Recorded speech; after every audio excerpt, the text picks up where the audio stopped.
नमस्कार, मेरा नाम रज़िया सुल्ताना है। मैं पुलिस उपाधीक्षक साइबर क्राइम अररिया के पद पर कार्यरत हूँ। आज के कार्यक्रम में आप सभी का स्वागत है। आज हम लोग साइबर अवेयरनेस से रिलेटेड कुछ बातें करेंगे। मैं आपको कुछ जानकारी दूँगी जिससे कि आप साइबर क्राइम से बच पाएँगे। तो पहले भी मैंने ऐसी वीडियोज़ डाली हुई हैं और पुनः इस तरह की वीडियो डालने का, इस तरह की वीडियो के माध्यम से, फेसबुक लाइव के माध्यम से आप लोगों से जुड़ने का मौका मिल रहा है। फिर आजकल के डिजिटल दौर में ये मान के चलिए कि आपने अपने फ़ोन पे जो भी डेटा प्रोवाइड किया है अपने एंड्रॉयड या एप्पल या किसी भी फ़ोन को, उसका वो जो डेटा है, ये आप मान के चलिए कि वो डेटा आपका सुरक्षित नहीं है। तो किसी न किसी माध्यम से, किसी न किसी प्रकार वो डेटा लीक हो रहा है। तो किसी भी तरह का डिजिटल फुटप्रिंट अगर आप छोड़ रहे हैं, तो आपको मान के चलना है कि वो कभी ना कभी किसी न किसी माध्यम से उसका गलत प्रयोग किया जा सकता है। आप अपने मोबाइल में या अपने लैपटॉप या कंप्यूटर में किसी भी तरह की अपनी जानकारी अगर दे रहे हैं, अपना कोई अपने आधार कार्ड की फ़ोटो खींच रहे हैं, अपने मेल पे आप, बहुत लोगों की आदत होती है कि वो मेल पे अपने डॉक्यूमेंट सेव करके रखते हैं। तो इस कंडीशन में आपका डेटा कभी भी लीक हो सकता है। बहुत सारी ऐसी वेबसाइट्स हैं जिनके थ्रू डेटा लीक हुआ है पहले भी और आगे भी होने की संभावना है। साइबर फ्रॉडस्टर्स, साइबर क्रिमिनल्स इस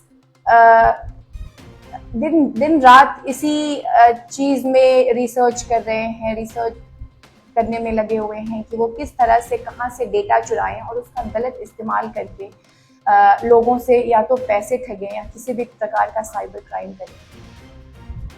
मैंने पहले भी बताया था, साइबर क्राइम 2 प्रकार के होते हैं। एक तो फाइनेंशियल फ्रॉड है और दूसरा सोशल मीडिया क्राइम है। सोशल मीडिया क्राइम के बारे में मैं पहले बात करना चाहूँगी। सोशल मीडिया क्राइम वैसे क्राइम्स हो गए जो कि आपके साथ अगर हो रहे हैं सोशल मीडिया, जैसे कि फेसबुक, इंस्टाग्राम, ट्विटर, टेलीग्राम के माध्यम से किसी भी प्रकार की धोखाधड़ी या फिर आपको अगर ब्लैकमेल करने की कोशिश की जा रही है, तो वो सब सोशल मीडिया क्राइम के अंतर्गत आता है। सोशल मीडिया क्राइम्स में आजकल जनरली इसका सबसे ज़्यादा शिकार लड़कियां बन रही हैं। वैसे तो लड़के भी बन रहे हैं, जिसके बारे में मैं आगे बात करूंगी।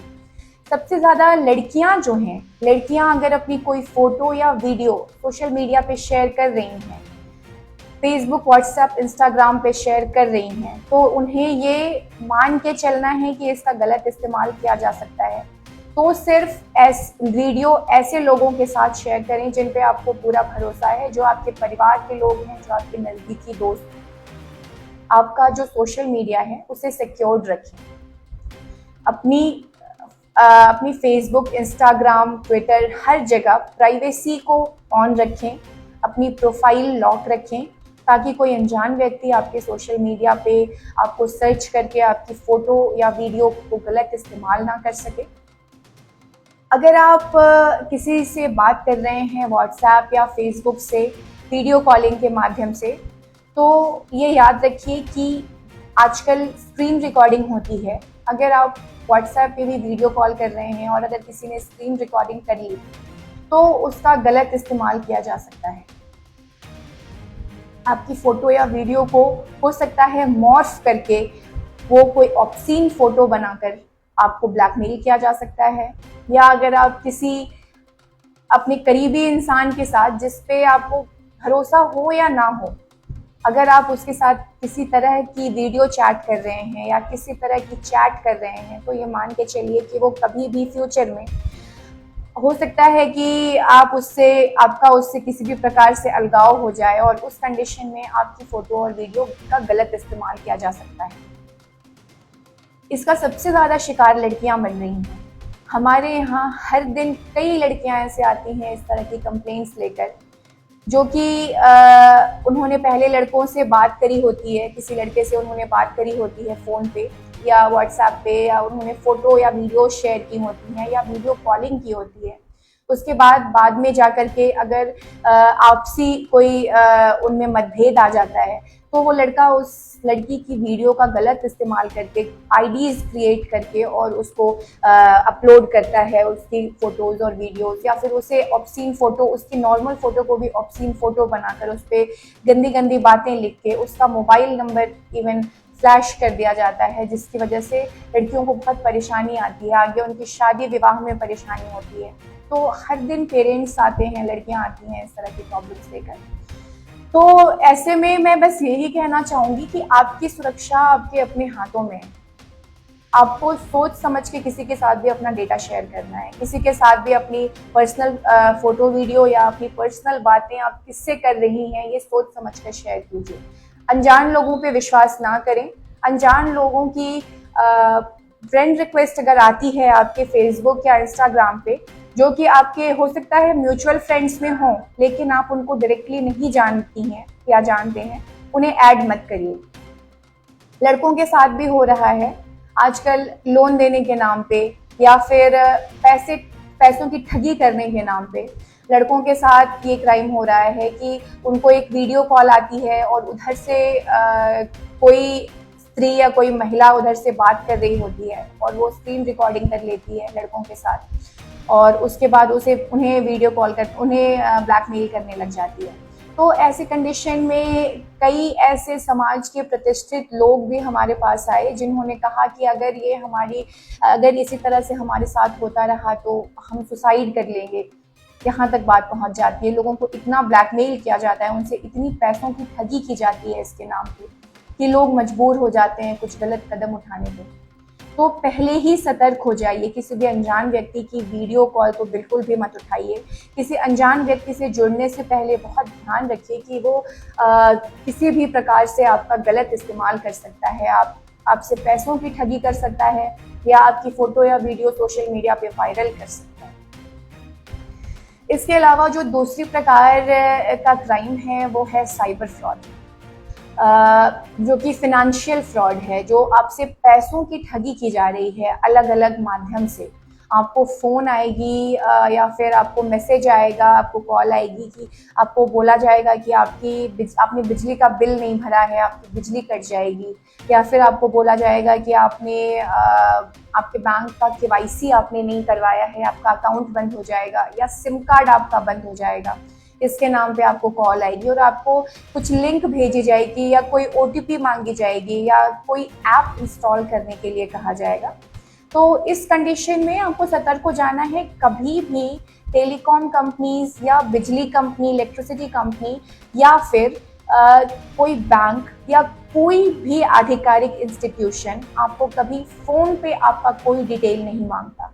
ना ही आपको फ़ोन करके किसी लिंक पे क्लिक करने के लिए कहता है, ना ही आपसे किसी प्रकार का KYC करने के लिए कहता है। अगर बैंक की KYC करनी है, आप बैंक जाएं, आपका जो नज़दीकी बैंक है या आपका जो ब्रांच जिसमें आपका अकाउंट है, आप वहाँ जाएं। अगर इलेक्ट्रिसिटी से रिलेटेड कोई भी मैटर है तो आप डिस्ट्रीब्यूशन कंपनीज में जाएं, जहाँ पे बिहार में north Bihar power distribution company limited है, south Bihar power distribution company limited है। तो आप वहाँ जाएं बिजली विभाग में, और वहाँ जा कर के आप जिस प्रकार की भी आपकी प्रॉब्लम आ रही है आप उसको सॉर्ट आउट करें वहाँ जा कर के, ना कि आप कभी किसी फ़ोन पे या कभी किसी वीडियो या किसी लिंक पे या किसी भी ऐप को इंस्टॉल करें। क्या होता है कि जैसे ही आप कोई ऐप इंस्टॉल करते हैं या किसी लिंक पे क्लिक करते हैं तो आपका फ़ोन हैक हो जाता है। फ़ोन हैक हो जाता है। अब वो फ़ोन आप जो देख रहे हैं वो फ़ोन फ्रॉडस्टर के पास भी आपकी स्क्रीन दिखने लग जाती है। इस कंडीशन में वो आपको बोलेगा कि आप 10 रुपये का पेमेंट करिए या 1 रुपये का पेमेंट करिए, आपकी प्रॉब्लम हम सॉल्व कर देंगे। कई लोग मेरे पास आए जिन्होंने कहा कि मेरी बिजली का बिल ज़्यादा आया था, तो मुझे फ़ोन करके बोला गया कि हम आपकी बिजली का बिल कम कर देंगे, आप 10 रुपये का पेमेंट करिए। और उन्होंने ऐप इंस्टॉल करवाया या लिंक पे क्लिक करवाया और बोला कि 10 रुपये का पेमेंट करिए, हम आपकी बिजली का बिल कम करेंगे। तो जनरली होता क्या है कि इस तरह की बातों में लोग लालच में आ जाते हैं कि अगर उनकी बिजली का 5,000 का बिल आ रहा है तो हर कोई चाहता है कि हाँ मेरी बिजली का बिल कम होकर 2,000 का हो जाए। लेकिन ये सब सिर्फ और सिर्फ साइबर फ्रॉडस्टर्स हैं। आपने जैसे ही 10 रुपए का पेमेंट किया और अपना पिन कोड डाला, उनके पास वो चला जाएगा। वो देख रहे हैं वहां बैठ करके आपका फोन हैक हो चुका है, वो देख रहे हैं वहां बैठ करके आपके पास उनका पिन चला गया। उसके बाद आपके मोबाइल में जितने से लिंक जितने भी आपके अकाउंट्स हैं, जिससे भी आपका फोन पे, गूगल पे या फिर ऑनलाइन बैंकिंग ऐप है, उसके माध्यम से वो आपके पैसे जितने भी अकाउंट में हैं वो सारे के सारे उड़ा लेंगे। तो इस तरह की गलती कभी नहीं करनी है। अनजान व्यक्ति की कभी भी कॉल आती है तो आप ये मान के चलिए कि वो हो सकता है साइबर फ्रॉडस्टर हो।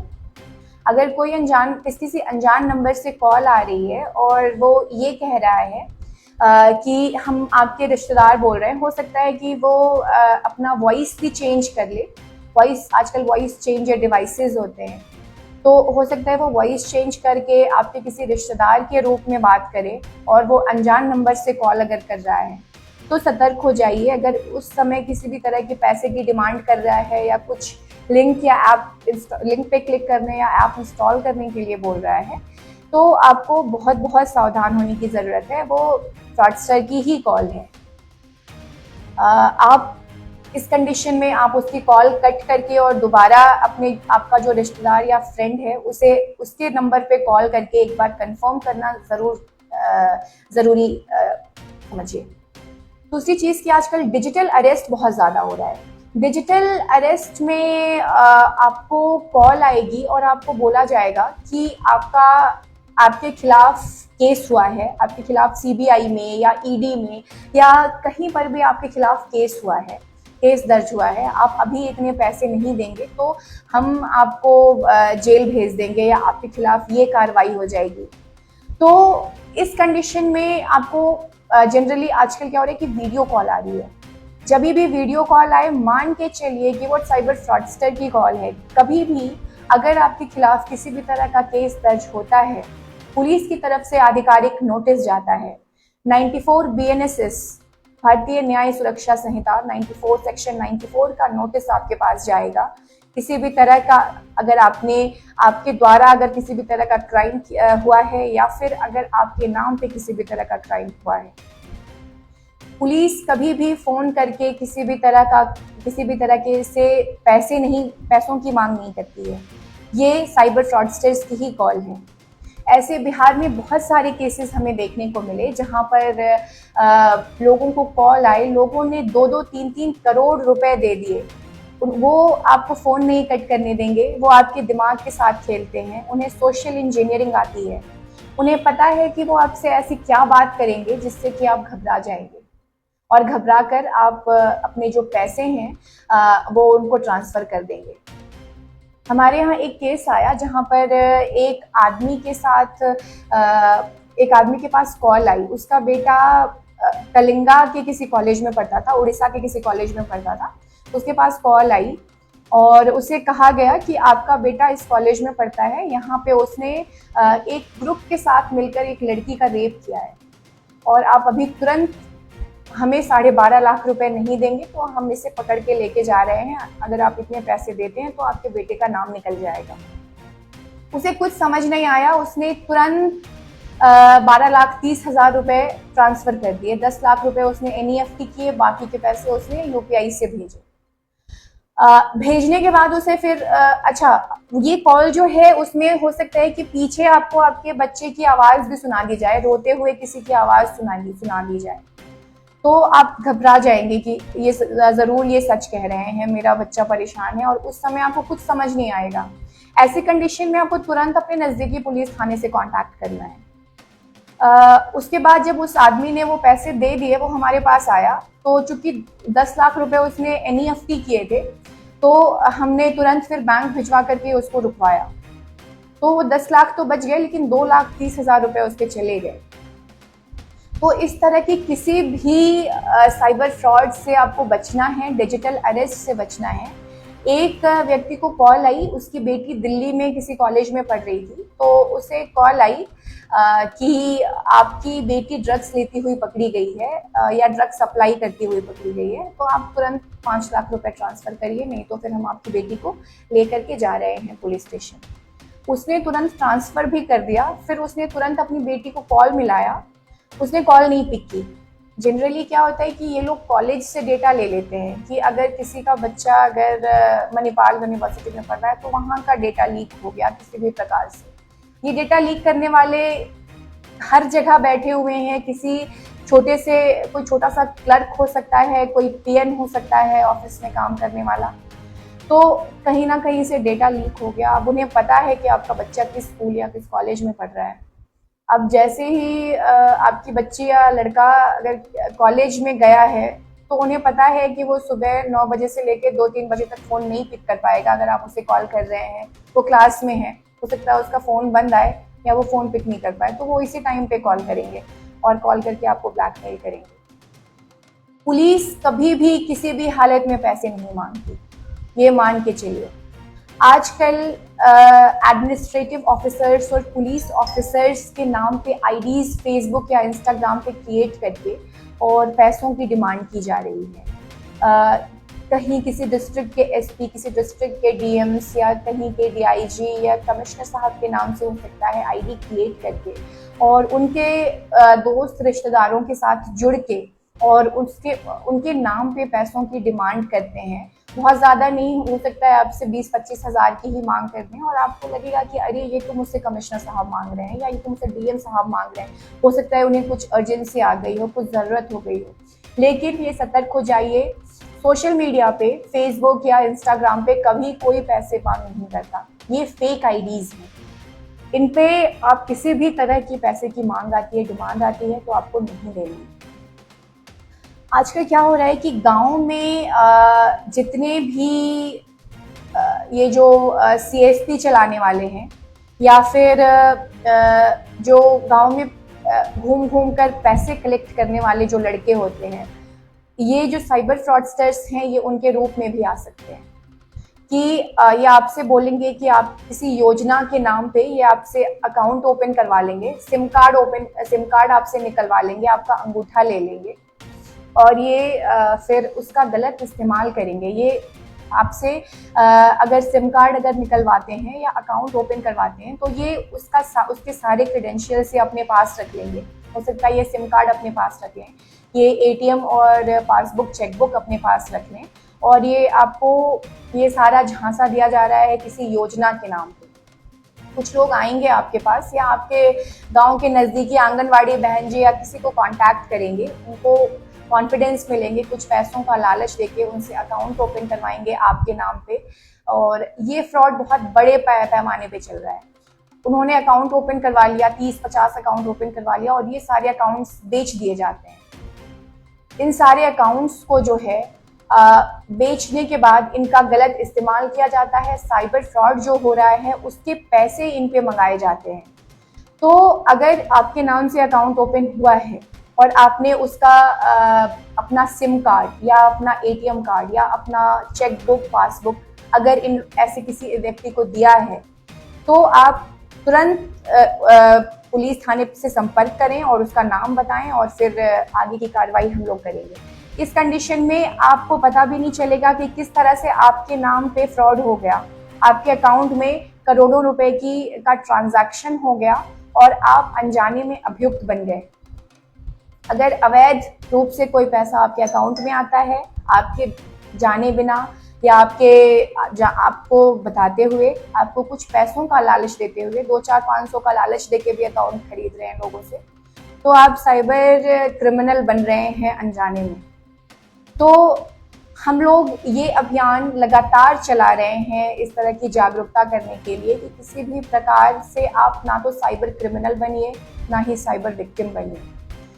साइबर फ्रॉड के विक्टिम्स तो ज़्यादा हैं, साइबर फ्रॉड के जो अभियुक्त जो बनने वाले लोग हैं उनकी भी संख्या है, लेकिन वो पता नहीं चल पा रहा अभी लोगों को कि उनके नाम से केस हुआ है। बहुत सारे लोगों को तो पता भी नहीं है कि किस तरह से उनके अकाउंट का गलत इस्तेमाल करके उस पर करोड़ों का ट्रांजैक्शन किया गया और फिर उन बाद में जब उनके घर पे पुलिस जाती है तब उन्हें पता चलता है कि अच्छा फलाने इंसान ने मुझसे एटीएम और सिम कार्ड लेकर के और मुझे बेवकूफ़ बनाया और मुझे अभियुक्त बना दिया।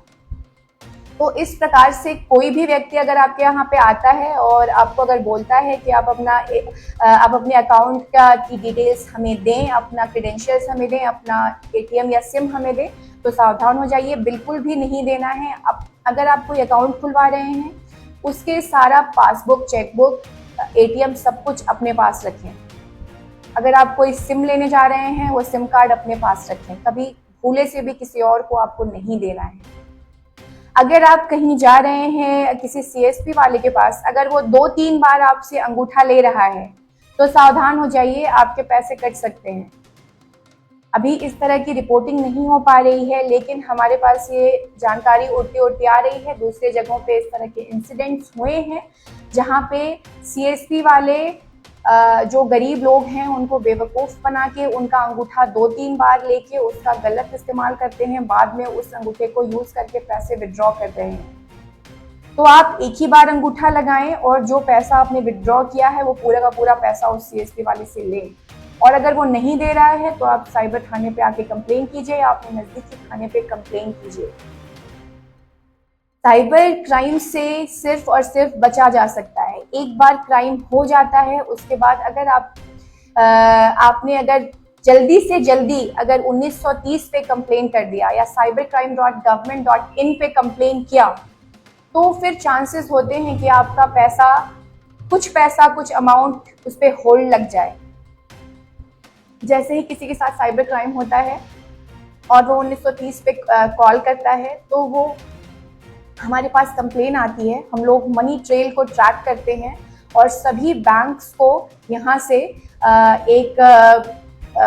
एक मेल जाता है जिससे कि वो पैसे जिन अकाउंट्स में जा रहे हैं वो अकाउंट्स फ्रीज होते चले जाते हैं। तो अगर आपके साथ साइबर क्राइम होता है तो तुरंत 1930 पे कंप्लेन करें या cybercrime.government.in पे कंप्लेन करें। साइबर क्राइम से मैं तो अंत में यही कहूँगी कि सिर्फ और सिर्फ बचाव ही एकमात्र उपाय है। हम लोग लगातार हमसे जुड़िए, अररिया पुलिस से जुड़िए, अररिया एडमिनिस्ट्रेशन से जुड़िए। हम लोग लगातार इसके अगेंस्ट में अभियान चला रहे हैं।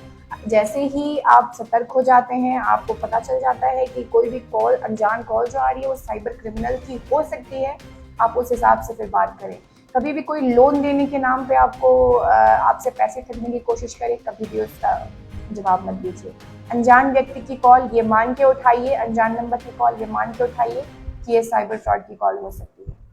बहुत बहुत धन्यवाद।